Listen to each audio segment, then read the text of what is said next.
Hi everyone, Julia here, recording this December 16th, 2022, headed toward the rainbow. We have so many rainbows lately because we're getting so much rain and the sun does come out here and there.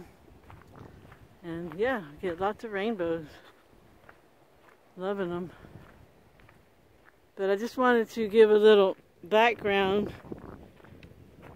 on how I got here, which I've done before in bits and pieces, and I've actually done the whole thing on how did I get here video. Well, how did I get here? But it's one of those things that, or if I can do it, anyone can do it. So yeah, it started off rough for me because after almost dying twice in the hospital, when my mom got me home, my older sibling, who wasn't real happy with me coming into this realm, tried to smother me with a pillow.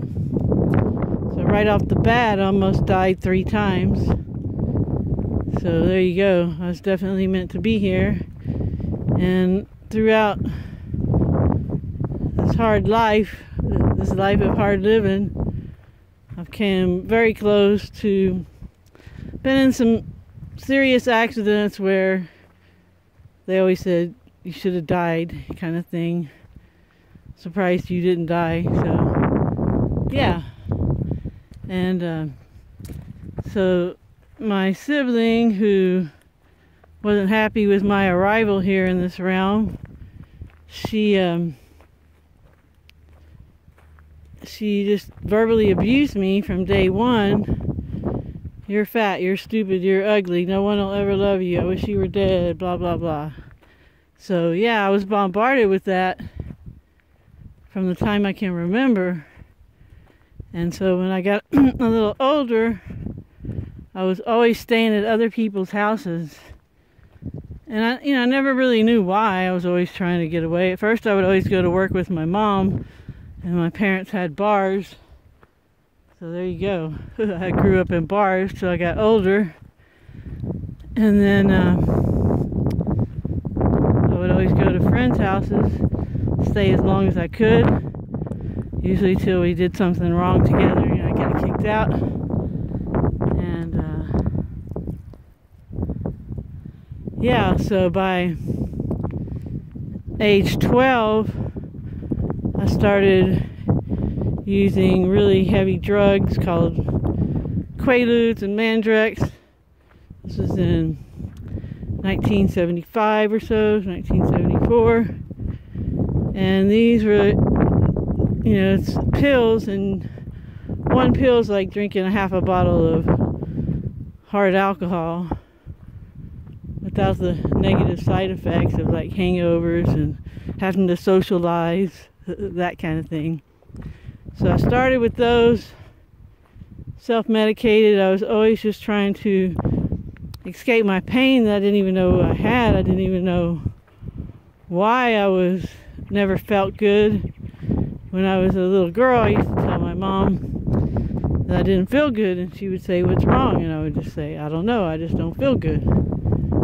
So yeah, so just self-medicated some more for decades, switched up on substances when I had to, but I always found some way to escape. And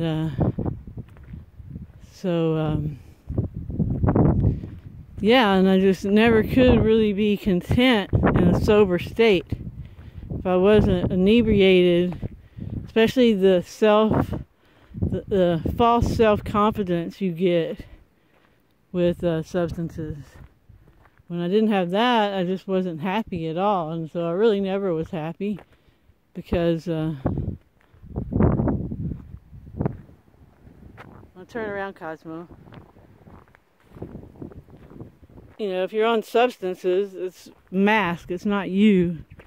So yeah, I spent decades miserable. And then in, I guess 2016, I found Language Lessons of the Heart. And at that point, man, I was done. I'd already started just figuring out more about being in the matrix and doing things to adjust my frequency. I even adjusted my frequency enough to get a little alcohol demon out, which you can hear more about that in my alcohol spirits video. But yeah, and I discovered Language Lessons of the Heart from Michael Harrell on Facebook.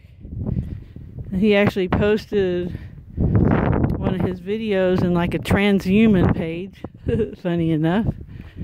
And so, yeah, I started watching his videos, and at that point I was just starting to withdraw and quit partying all the time. I was, you know, since I was always trying to escape the pain, escape myself, I was always going out and, you know, keeping myself busy so I didn't have to go inside and figure out what's wrong. I mean, I didn't even know you were supposed to do that kind of thing.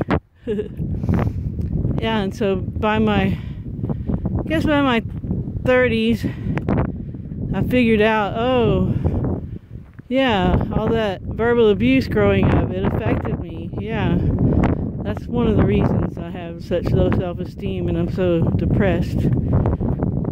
So, but I really didn't know what to do from there. And, you know, I just kind of played victim, you know, for another decade and a half, I guess, or maybe even 2 decades before I discovered Language Lessons of the Heart. That's why I'm always encouraging everyone to do it now. Do the processes now. And don't wait till you're in your 50s and 60s having some kind of existential crisis. Do it now and start enjoying your life. The sooner the better. So, yeah, and then by discovering Michael, I discovered Biofield tuning, Eileen McCusick. He interviewed her, and before I even quit watching the interview, I signed up for her class to become a certified Biofield tuning practitioner.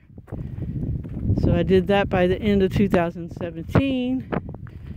October 2017, I was officially a practitioner. And so that's really just helped me get out of the matrix so much.